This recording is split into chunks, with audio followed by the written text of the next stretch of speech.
अगर आप विचार के उत्तुंग शिखर पर हैं, विचार की ऊंचाइयां, भाव की गहराइयां, हृदय में आह्लाद, ये कामरिपु है। कामरिपु का अर्थ है कामनाओं के शत्रु। अगर आप में बेचैनी है, व्याकुलता है, आकुलता है, तो समझ लीजिए कि भीतर कुछ कामना है, भीतर कुछ। ये जो काम है ना, ये जो मोह है, ये जब चित्त के अंदर पैदा होता है ना, फिर हमारे हृदय में अहंकार पैदा होता है। वो पैदा होता है तो और कामना पैदा होती है। मोह से अहंकार, अहंकार से कामना, कामना की पूर्ति में प्रयत्न करता है तो दंभी बन जाता है। और जब दंभ आता है और जब कोई उसकी कामना की पूर्ति में बाधक बनता है तो वो उसके प्रति हिंसक हो जाता है। सारी मुसीबतों की जड़ क्या है? तुम्हारे दुख की माँ कौन है? तुम्हारे दुख की मम्मी कौन है? कामना। और यहाँ भोले बाबा कैसे बैठे हैं? वो तो कामरिपु हैं और वो विराजे हैं, तो लगता है जैसे शांत रस ने शरीर धारण कर लिया। और जब कोई समझदार संस्कारी स्त्री पत्नी देखती है ना कि मुझे कुछ चर्चा करनी है, कुछ बात करनी है, तो वो देखती है कि मेरे पति देव का आज मूड कैसा है, कैसे बैठे हैं, क्या सोच रहे हैं, बेचैन तो नहीं है, व्याकुल तो नहीं है, हाँ? और फिर तुम क्या करती हो? अपनी अच्छी सुंदर कोई जैसी भी है इच्छा उनके सामने प्रस्तुत करती हो ना। अगर वो उखड़े उखड़े से है आपके सनम, तब फिर आप बात करने की हिम्मत नहीं करती। लेकिन कुछ मुस्कुरा रहे हैं, कुछ मूड अच्छा लग रहा है, तो फिर आप प्रस्ताव रखती हैं कि आपको कौन सा गहना चाहिए, कौन सी साड़ी चाहिए, आज कौन सी फिल्म देखने जाना है और कौन से होटल में आज का डिनर होगा। ऐसी होती है ना चर्चा। लेकिन यहाँ वो साधारण नहीं है, वो बहुत बहुत तप में से गुजर के आई हुई अग्नि शिखा जैसी भगवती जगदम्बा अंबिका पार्वती। उनकी साधना पूरी हो चुकी है। संदेह, संशय, तुलना, ईर्ष्या, द्वेष, क्रोध, अवज्ञा, अनुशासनहीनता, वो सब उन्होंने पूर्व जन्म में भोग लिया है और उसका प्रसाद चख लिया है। अब वो अग्नि, तप की अग्नि में से निकल कर आई हैं। ये तप ऐसा नहीं होता देवियों कि आप आग ताप रहे हो, पंच अग्नि ताप रहे हो, या आप धूप में शरीर को जला रहे हो। तप क्या होता है देवियों? अपने मन के विरुद्ध स्वयं खड़े हो जाना, ये तप होता है। अपने ही मन के विरुद्ध। आपके मन को किसी चीज में रस है तो आप अपने मन को कान पकड़ के उस सठ मन के मुंह पे तमाचा मारना आपको आ गया है, ये तप है, ये तप है। इसलिए गुरुओं की शरण में जो रहते हैं ना, वो तपस्वी हो जाते हैं, क्योंकि उन्हें अपने मन से नहीं चलना होता, उन्हें गुरु की आज्ञा से चलना होता है। वो मनमुखी नहीं होते, वो गुरुमुखी होते हैं। इसीलिए उनके सानिध्य में, उनकी दृष्टि में रहना ही उनका तप हो जाता है। जैसे ही भगवती ने देखा कि भगवान बहुत प्रसन्नता के ऐसे भाव में विराजमान है, तो वे आई और आके उन्होंने प्रणाम किया। और भोले बाबा ने देखा तो फिर क्या व्यवहार किया। देखिए व्यवहार, पति पत्नी का व्यवहार। जान प्रियाया दरयति की, जान प्रिया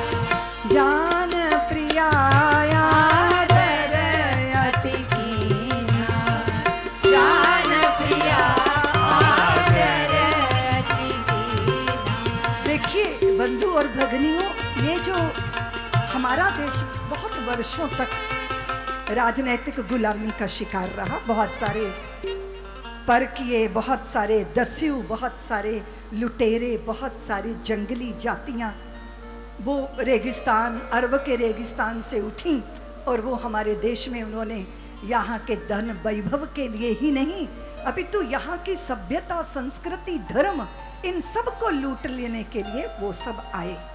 और बड़ा लंबा काल था जिसके कारण प्रभाव पड़ा, भारतीय समाज के ऊपर भी प्रभाव पड़ा। और उसका दुष्प्रभाव ये हुआ कि संत और स्त्री दोनों का भारी अपमान होना प्रारंभ हो गया। स्त्रियां चूल्हे चौके तक की सीमा में बांधी जाएंगी, इनको बाहर निकलने का अधिकार नहीं है, और इनकी अकल तो चोटी में होती है। इस तरह की बातें समाज के अंदर रक्त में आ गई। माँ बहनों की गाली, आप देखो जिस देश में दुर्गा की आराधना होती हो, यत्र नार्यस्तु पूज्यन्ते रमन्ते तत्र देवता, वहां माँ बहन की गाली तकिया कलाम बन जाए, जीव का दुर्गुण बन जाए, कैसे हो गया ये? और इतना इतना कि हमें समझ नहीं आता कि हम क्या कह रहे हैं।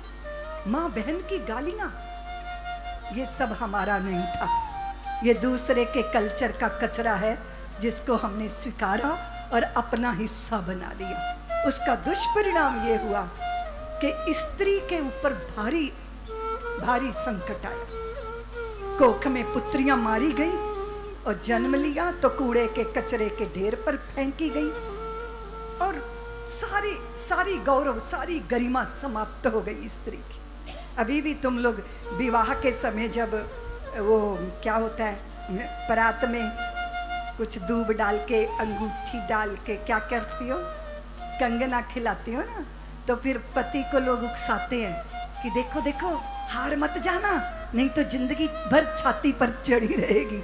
तो वो बेचारा पूरा जोर लगा देता कि मैं कहीं हार ना जाऊं। पूरी ट्रेनिंग पहले से ही ऐसी है। आप बलपूर्वक किसी के मांग का सिंदूर हो सकते हो, पर किसी के अनुराग का सिंदूर बनना है तो प्रेम ही मार्ग है, समर्पण ही मार्ग है।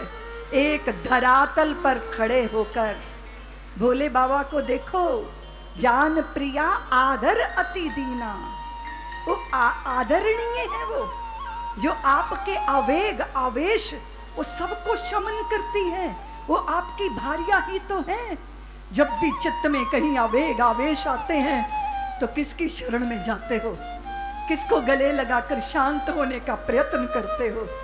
वो जीवन साथी आपकी, वो सहधर्मिणी है आपकी, वो सहभोगिनी नहीं है, वो सहधर्मिणी है। और इतना बड़ा सम्मान भारत में स्त्री का रहा कि अगर चक्रवर्ती सम्राट के पुत्र दाशरथी राम भी है ना, और उन्हें यज्ञ करने का संकल्प हुआ है, तो बिना धर्म पत्नी के उन्हें अधिकार नहीं है कि वो यज्ञ के यजमान बन जाएं।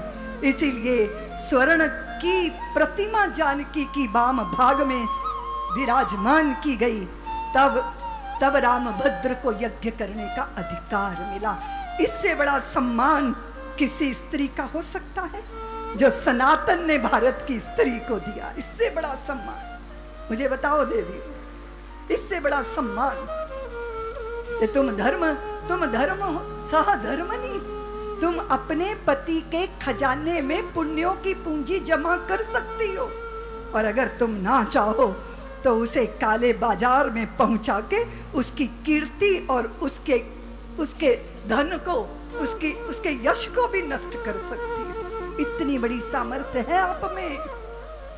इसीलिए हमारे यहाँ जब विवाह होता है ना, तो फिर नक्षत्र की तरफ इशारा करते हैं। आसमान में देखो तो वहां 2 नक्षत्र हैं, एक है वशिष्ठ और एक है अरुंधति। सारे नक्षत्र, एक नक्षत्र एक की परिक्रमा करता है, पर ये 2 नक्षत्र ऐसे हैं जो दोनों एक दूसरे की परिक्रमा करते हैं। पति पत्नी को बता दिया जाता है कि आप दोनों में कोई छोटा बड़ा नहीं है। छोटा बड़ा है क्या? अरे जिसकी पुत्री लाए हो ना, आपके पिता उसके पिता को समधी बोलते हैं। क्या बोलते हैं जी? बोलो ना, समधी। यानी वो जिनकी बुद्धि सम स्तर की हो, वो समधी।